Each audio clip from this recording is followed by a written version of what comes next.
Well, with COPD, it's very important to have the good management because you can slow down the progress. Okay, you can't, it isn't curable. COPD is not curable, but it is treatable and it's manageable.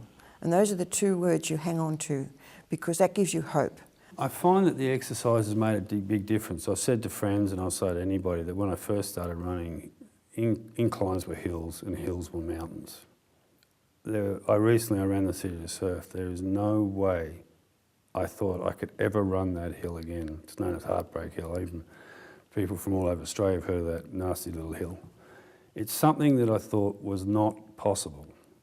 I have not run the hill since I was 28. I'm now 53 and I did it. I've noticed that if you don't exercise for a week or so, your capability of doing small things, might only be weeding the garden, etc., your physical fitness reduces. Whilst you're keeping yourself active and doing exercises on a regular basis, it becomes easier and you become stronger. He can't do what he used to be able to do, but he'll do things slowly. Even when he gave up his building work, he still did lots around our properties with the building, and he always enjoyed it, and he just took his time over it. It just takes longer. And very satisfying to be able to keep doing these things as long as possible because you have to keep active. Lungs are quite lazy little critters. If you stop exercising them, they're more than happy to sit on the couch and get fat and lazy and not do their job at pushing oxygen around your body.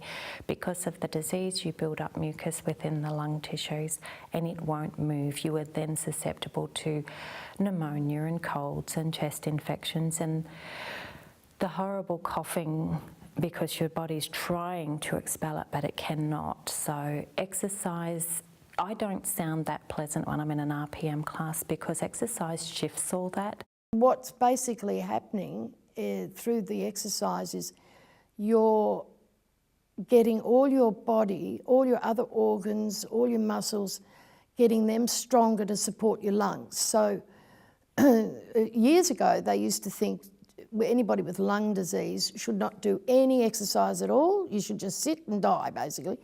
Now it's totally the opposite. The more you do, the better off, you know, within reason. You can have a really, really good diet, be a very, very healthy person, but if you don't push your lungs a little bit each day, if you don't push your body a little bit each day, then you're not going to be as efficient with your breathing. Your oxygen saturation is not going to be as efficient. So being so young and being so fit, I have that advantage in managing my condition, and it gives me the ability to increase my fitness in the area I need, as I mentioned earlier, in cardio particularly, to keep my lungs very healthy. It's not that important that I have a Miss Universe physique in muscle tone, but it is vitally important that my respiratory system is as healthy as I can make it. Your wellness cycle does have a finite life. There will be periods over the year where you will get sick because it's natural, or there will be days where you don't feel well.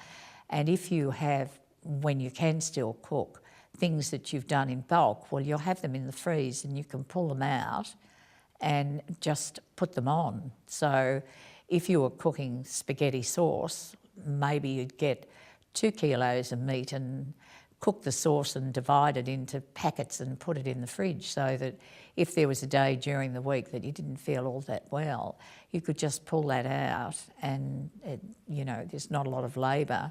We do have a very healthy diet. We have a very fresh fruit and vegetable. I make fresh vegetable soups in winter. And I don't stop the things I love though either. We eat Indian at least once a week. I have a Chardonnay at least 3 or 4 nights a week and sometimes 2 or 3 Chardonnays.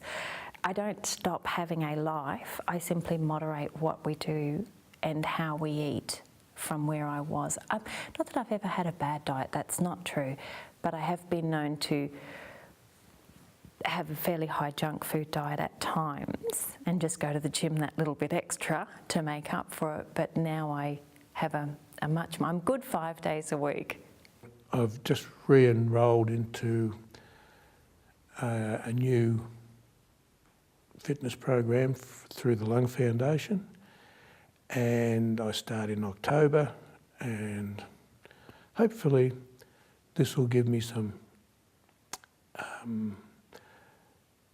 insight into more exercise, and also being with a group of people, it makes it much easier to do exercise because it becomes a social thing as well as a exercise thing.